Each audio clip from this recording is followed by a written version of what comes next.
Hello gobs, and welcome back to another video. If you're not a gob, get subscribed and become a gob today. I'm the Goblin King. I talk about, review, and even play everything RPG, both tabletop and video game. If that interests you, subscribe, become a gob, join the Goblin Cave. Today's video, I'm reading more RPG horror stories. I really enjoy doing these because we love to see the depravity of humankind. Now, these may or may not be real, and even if they are fake, they make great situations to put yourself into. If you have your own RPG horror stories, you can email them to me, or type them in the comments, or post them to my subreddit. I read everything, so make sure you watch what you type. Without further ado, we're getting into today's RPG horror stories. Episode, whatever.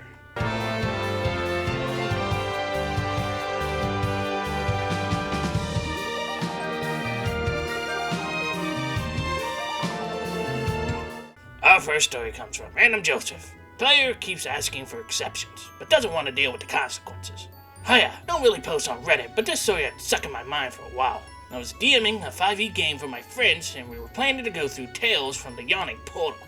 Most of my players come up with quirky yet fun designs for characters, and I did my best to accommodate their ideas. One of my players, the problem player, wanted to play an artificer with a mechanical pet. That's fine, I thought. However, it was difficult to incorporate it into the rules. He wanted to use the spell Tiny Servant, but that was a 3rd level spell, which he wouldn't get until he hit level 5, and everyone in their party was starting at level 1. It took a bit of negotiating and talking with the other players on what they were okay with, but we decided to allow him to have the Tiny Servant spell for the cost of one of his spell slots, which would be refunded should he ever reach level 5. Hint, he did not. First of all, if he's playing a 5e D&D game, the Artificer gets a mechanical pet at level 3 called the Seal Defender. Sounds like someone didn't want to play a subclass that wasn't optimized for what they wanted to do, or something like that. I don't really know. I just know Artificer gets a pet at level 3 called the Seal Defender if he really wanted a little mechanical pet. They even provide buffs in battle if you go and read it, you can see what they can do. But again, he still gets a Seal Defender. He still gets that mechanical pet. So I don't know what the problem. Why take the spell Tiny Servant here? I don't get it. Even there's an artificial infusion where you can make a homunculus. Okay, at level 2. Why do they want to go and get a tiny pet? I don't get it. But if anybody wanted to play with a tiny little pet, there you go. The game went on fairly well. Artificer was less a spellcaster and more a support, but the other players were fine with that, except Artificer, of course. He complained about how he only had 1 spell slot. He believed it was unfair since it nerfed him as a magic user. Never mind that he was casting a 3rd level spell at level 1. I told him I didn't mind reverting the ruling we made on Tiny Servant, but he did not want to lose his combat pet. Eventually, the party got enough experience to level up. I told everyone just to take average roll for the health bonus. Artificer, though, had another idea. He wanted to roll for his health. I rolled my eyes, give them a foot, and they'll take a mile. I told him I was ruling that we take average and didn't want to bend the rules for a second time for him. He said that it wasn't against rules as written. The players could roll for their health or take the average. And since he was an artificer with an 11 in con, he really needed the extra health. I calmly, and probably a little condescendingly, explained to him that allowing him to roll would make things unfair both for him or the other players. Besides, he wasn't likely to get more health by rolling. In fact, he only had a 3 in 8 chance to get a higher score. Yet he had a 1 in 2 chance to get a lower score. We went back and forth a bit until I relented. Fine, I said. Roll for your health increase, but whatever comes up on the dice is what you have to take. Got it? Yeah, I know it's a gamble, but I really need the health. He rolled a 2. I think I'll just take the 5. No, you rolled a 2, plus 0 from con, so that's all you're getting. But you let everyone else take the average. As you can imagine, he was not happy with my ruling. We get into another argument over it before he just threw his hands up and stormed out. The next session, I welcomed everyone back and went over the character sheets to make sure everyone had leveled up correctly and hadn't forgotten anything. Nothing seemed to be amiss until I got to the artificial sheet. You should have 10 HP, not 13. What do you mean? You rolled a 2 last session. Add that to the 8 from level 1, and with nothing added from Constitution, you should have 10 HP.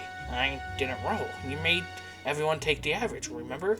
I distinctly remember getting into an argument with you about your right to roll. It was at this point that the other players chimed in and told him to stop trying to game the system. He shot back that it was unfair, that he needed the health. He said that he was already taking a spell slot from him, and now we wanted to make things more unfair for him. I told you the price for getting the tiny servant spell was one of your spell slots. I told you the price for rolling for your health would be taking whatever comes up on the dice. I do not feel these are unfair things to ask, and you agreed to both. You gave me an ultimatum. What else was I supposed to do? Play the game like everyone else? Again, more arguing, until eventually I just asked him to leave. That if this was his attitude, then I didn't want to play with him at my table. The group fell shortly apart after. It sucks because I had a really good time with the other players. But after the whole debacle, everything else just felt awkward. Perhaps I should have just let him have his exceptions. But I've done this stuff before, and it just leads to one player being way too overpowered compared to the others, which can ruin the fun. Should I have allowed rule of cool, or should I have stuck with the rules and not made exceptions in the first place? Or was this guy just a dickhead? Either way, it's in the past. I hope you guys had fun reading this, though. I did have fun, and nothing wrong with you. That wasn't the rule. The rule of cool is to let something, little slide by. This was definitely like trying to bend the rules to your wills. And even though he's an artificer who wants a tiny pet, you can get that at level 2 with artificer infusions. Or if he didn't want to use his artificer infusions, then he could just wait till level 3 and, like I said, take the steel defender. But no, he just wanted to use the tiny servant. That was a very cool way. I can't do this anymore. How many people clicked off the video because of that?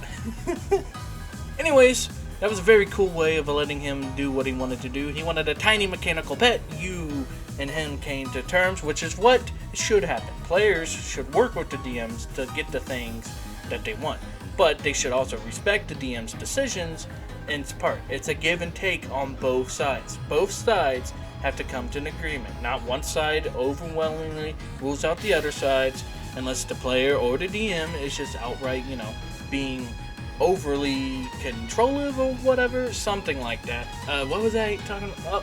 Rulings between a DM and a player. Look, if you want something, then work with your DM to get it, but expect to make some type of sacrifice on your part, or the DM to straight up reject it at all. Again, he wanted a tiny mechanical pet. As an artificer, there's already 2 different ways, and you just had to level up. They were going to level 2. He could have taken the tiny homunculus as his artificer infusion. I mean, the cost to make it can be kind of steep, but once you make it, they're really good because it can take a turn in combat. If I remember correctly, I think you have to use a bonus action to guide them, but they can also fly to an opponent and deliver a touch spell, so without ever having to put you in danger. So if they really wanted that, they could have just waited till level 2, or like I keep saying, level 3, Steel Defender. Again, you didn't do anything wrong, OP. This was perfect. This guy was just a freaking douchebag, and the whole running to roll for health, yeah, you guys should know this by now. If you roll for stats or for anything, you're most likely going to get a very crappy result than a very good result. And the off chance that you do get a good result, you're put above everyone else, because now you have more health, and not that the DM really has to constitute for that, but continually letting it happen, that really starts to break the game. And since they rolled under, they should have known they had a lower chance to roll under. I'm pretty sure the DM even told them. I mean, you could just look and see that you're going to get less than average. Because it's a 1d8, the average is 5, so you're more likely to get 4 below than you are to get 6 and above, as the DM said. So that should just be downright common sense. Like, if you roll for it, you're definitely or almost always going to get something lower. And then if you do get that higher roll, then what's the chance that 1 or 2 HP really matters? 3 HP does, but 1 or 2, I don't want to say not the most mechanically inclined in D&D. I'm going to go ahead and say 1 and 2 HP isn't the biggest difference. It's only when the 1 and 2 start to stack up. But if you're rolling and you're getting plus 1 HP every time, then 4 levels in, you have 4 more HP than you normally would. Which can matter, okay? I'm not saying it doesn't matter. I'm just saying it doesn't have that big of an impact than just taking the average. Just take the average, okay? Just do whatever your DM says. If your DM says roll for it, roll for it. If they say take the average, then take the average. That's not really something you should be arguing about. What you should be arguing about is stuff that happens to your characters that you don't want them to. Anyway, I would like to reiterate, OP, not a dickhead. Or, not you a dickhead. The guy's a dickhead. You're completely fine. So, let's just move on to our next story. Our next story comes from Waste Marinberry 984. Min-Maxer gets the literal power to summon a god to fight for him. Playing a Spelljammer version of D&D. We are a party of 5. Most of us are mostly focused on role-playing, but one of the players, let's call him Jake, clearly tries to make the strongest build possible. Nothing wrong with that on its own, but it has been an issue as they clearly try to outclass everyone else whenever a role is involved. Jake is also the type of player to only ever stay in character whenever it is combat, and as soon as we are out of combat, they will just start talking about things going on in their life. We get into a mission where we have to fight some elementals on an asteroid. The party slumbers upon a druid cove and Jake secretly gets an amulet. The story continues and we all of a sudden have to fight a god. The fight went rather smoothly, way too smoothly. The god revives and a second harder phase begins. At this point, most people in the party are already down and out of spell slots. We manage and defeat him again. Guess what? A third, even harder phase. In this version, we basically had to roll a nat 20 to almost even hit this god. Well, lucky for us, the amulet has the power to summon a god, as well as that helps Jake's out. With the help of this god, Reed the god being the only one doing anything, we win this combat. So we had to go through a fight where we basically had to wait for Jake to summon his god and win the fight for us. Sounds bad, right? Well, this is what happens next. For some needed backstory, my character is an axolotl ranger obsessed with frogs. A giant frog was teased in prior sessions, so I was really hyped to meet that frog. Now the god Jake summoned wants us to go kill that frog. Note, this isn't a campaign that deals with extreme power levels. My character has received an arrow that deals +1 damage, a sorcerer gets a staff that triggers wild magic once per long rest, an artificer gets a bag of holding, and the rogue gets a dagger +1. And then there's Jake, with the power to summon a god now. Guess that's a saying from now on. Yeah, that sounds pretty awful, especially just the artificer getting a bag of holding. Also, what was the whole point of having them fight a god? This was a role-playing heavy campaign. Why are they fighting a god? Was this foretold? Did the DM like, hey, there might be some harder fights at times. I hope you guys are prepared. This is a very, out of the blue thing to throw on your players. It sounded like this DM just wanted this amulet to trigger here, but you guys kept killing the boss he had set up for it way too easily, especially going through 2 phases, and he's like, oh, another phase. I'm sure if you guys would have beaten that one, then they would have just made a 4th phase until you needed to be saved by the amulet. This is definitely more on the DM, I would say, for empowering the power player to have this. I mean, you know me, or you don't know me, because I'm a small channel, so you don't, so whatever. But if you don't know, I'm not a big fan of min-maxing or power building or whatever you want to call it. I say make a character first and then you min-max that character. It's perfectly fine if you have a character, but if you're just min-maxing to min-max rather than to play a character, then I don't really think D&D is the thing for you. I'm just saying, guys, I get it. With any TTRPG, there is going to be some sort of min-maxing in there. I just prefer more narrative building as opposed to min-maxing or power building. You can still min-max, you can still power build, but at least make a character out of it. Don't pick the best race because that's the best race for what you want to do. Pick that race because that's what the character's race in your head should be. Now some people do it backwards where they min-max and then they make a character out of it, but I think you should make a character then min-max if you are going to min-max, so at least you have an actual character. I mean, that's all based on per person, per group, and even the campaign. But here, it's not like the power player is actively seeking out this item. The DM just handed him the item, at least from what OP is saying. It sounds like the power player just min-maxed his character, and then he doesn't roleplay outside of combat, but he does roleplay inside of combat. It's not the biggest thing in the world. I mean, that's just the way some people are. Don't expect people to always roleplay. Some people aren't as comfortable with it. And if they're comfortable with just doing it in combat, then just let them do it in combat. If it bothers you that much, then just talk to them about it. But in this story, that wasn't the big issue. The big issue was the GM just straight up handing him the amulet to summon a god. And now that kind of creates a Deus Ex Machina. It just makes the game super easy. Because now if the party's ever in trouble, or if they just don't want to feel like fighting, they can just summon this god. That's completely on the DM for handing it to them. Especially if everyone else just has a +1 items and, oh, the poor artificer, all they get is a bag of holding, a pretty standard that you should hand out to your players. Because who wants to deal with inventory tracking? Just give them a bag of holding, okay? If you go to D&D for inventory tracking, then that's not really what D&D is for. I mean, you can play that way, but if you really want to inventory track, go play 3.5. Okay, that's definitely a much heavier system for inventory tracking. But that's just a little side note. All in all, this is all on the DM and not really the power player. I mean, he adds a bit to it, but you should talk with your party and then have your party talk with the GM if you guys aren't having fun anymore, because the main thing about playing D&D is having fun. And if you're just summoning a god to win every fight where you want to fight, then that's ruining your fun. Again, just talk with your party, see how they feel. Then once you talk with them, go to talk to your DM about it. And then, solve it outside of combat, make some retcons, or change how it works differently. Do something to help balance it out and make it fun for everyone. And if you can't balance it, then just remove it entirely and give them something else. With that, we are moving on to our final story. Our next story comes from Vampire Nightmare. He is not just a little guy. Addiction warning. Oh boy. So, this has been an ongoing issue for a while, so I'd been writing things down as we go along. To anyone wanting to read this, I want to say it now. Do not immediately jump to blaming the DM. He actually kept pulling the problem player aside, explaining what was wrong over and over again. So while I won't be writing it down every time, please remember that the DM had been trying to stop this. We did not step away because we enjoyed the game despite the problem player, and you're only getting my bad experiences from a much longer game. People, wizard, me, druid, my partner, and also a wizard from the previous horse. Oh, I didn't read that one, sorry. Druid is playing my wizard's father figure here. Bard, innocent bystander, DM trying his best, artificer, problem player. What is with artificers today? Hasn't every single one been an artificer? No. Okay. Artificer in the first one, artificer here. Since I'm not entirely certain to how to start this, I'll just let you know it's more of a list than anything. I'll try to keep an order of what happened. Just know we've been playing for a few sessions before Artificer joined.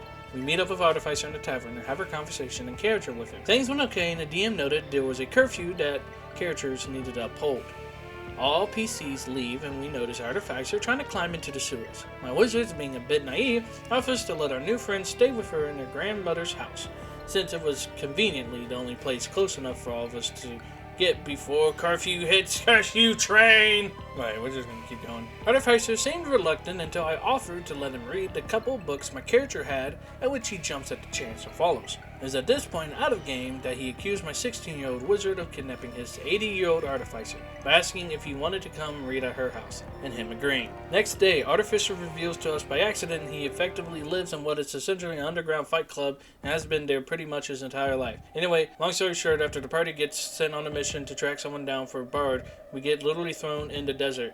Bard and I are fine since our characters both have ancestral traits that give them fire/heat resistance, but Druid and Artificer are kind of a mess since they're not adapted to the heat. My wizard proceeded to swap her cantrips to get Precipitation to cool the party off, used Tensor's floating disc to give their characters' feet a break and enhance ability to increase likelihood of finding edible plants so we don't starve. Doesn't Tensor floating disc say something about not being able to sit on it or something? I thought that was it, but whatever, I don't really care. Who's really using Tensor's floating disc for the actual reason? A few days into travel, Bard and Artificer are starting a romance between one another. How old is Bard and what race is Artificer? Okay. Artificer has a great idea and asks me if he can see my character's shovel. In game, she allows him with the promise that he'll give it right back. I made it clear out of game that the shovel is her spellcasting focus. Well, he proceeds to take the shovel and try to turn it into a parasol for Bard. You know, the one whose ancestral traits make it so they're not bothered by the hot sun. Thankfully, the DM let me take my shovel back, no consequence. I explained this to him later that he could have screwed my character if she didn't have a focus for her spells. He acted like he didn't know that. Subsequently, in the desert, we found out that his character has a drug addiction and would go into violent withdrawal if he's not on top of himself. He sent me a private message that implied he picks when his withdrawals happen. Later on, we were fighting a dragon creature that was trying to kill us for uncovering their plans. They took everything in our party, and my wizard got the last hit on them, sending her into a bit of shock since this is the first time she'd taken a life. Artificer decides to push me and Bard out of the room after this, seeing my character is going to shock, and boots us out, so he can talk about his relationship with Bard to Druid, asking things like, "What is this feeling?"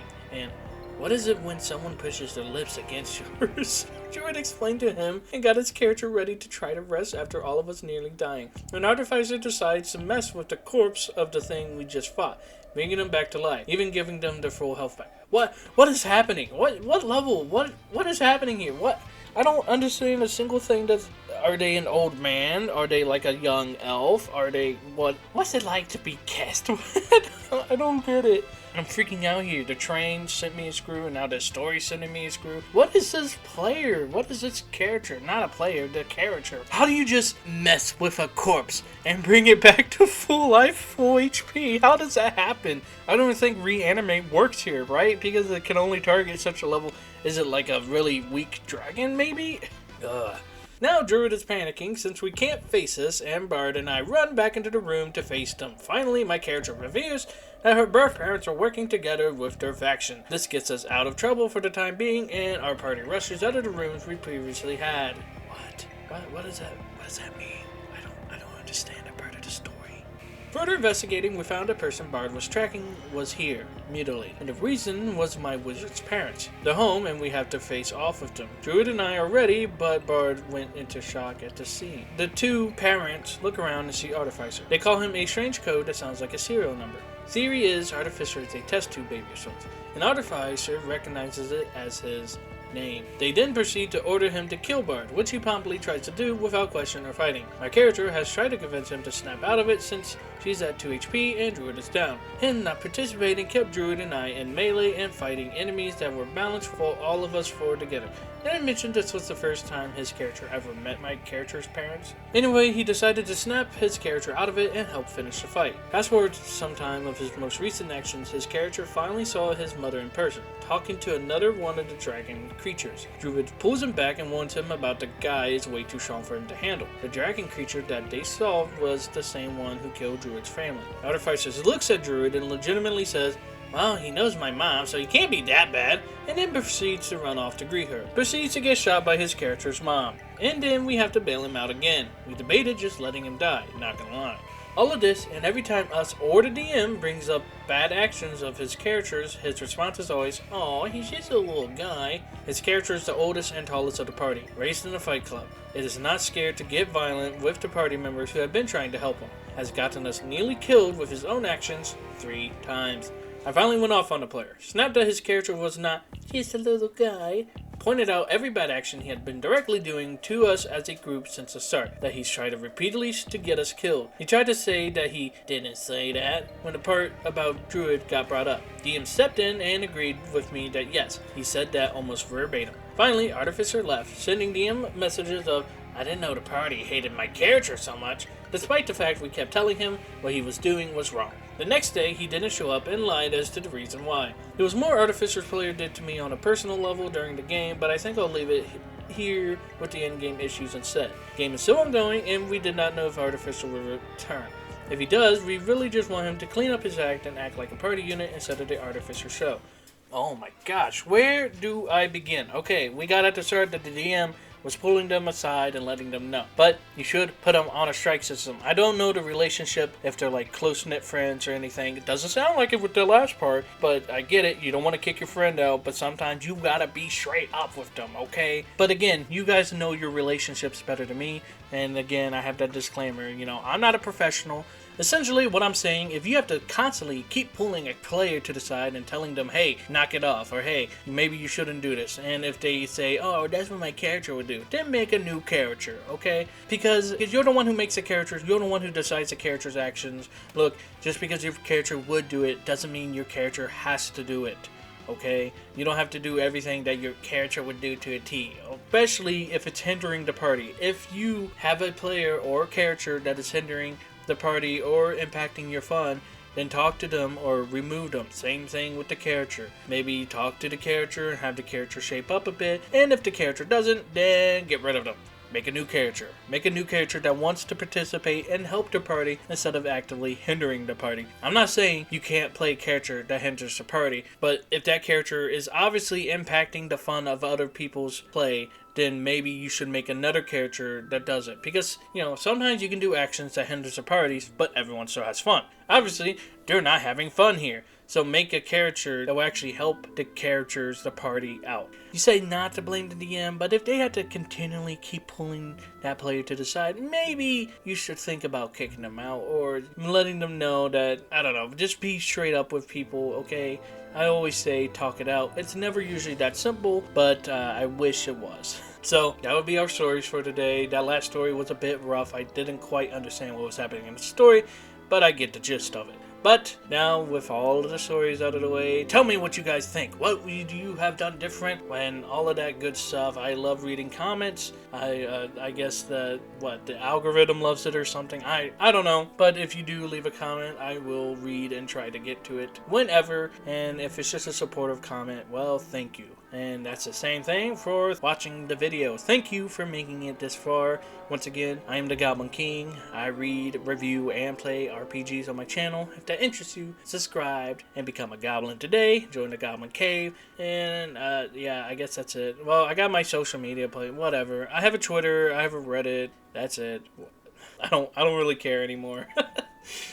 Who cares? But if you want to follow for more updates or thoughts that I have throughout the day, I post on the community, or like I said, I post on Twitter. I don't really use the Reddit that much, but if you want to send me stuff, you can always upload it to the Reddit, and it might be a fun thing to go and read the Reddit one day once we get a bunch of people on there uploading and posting stuff, just like good old YouTubers used to do. So, I hope you gobs have a lap of a day. May your adventures be free of problem people.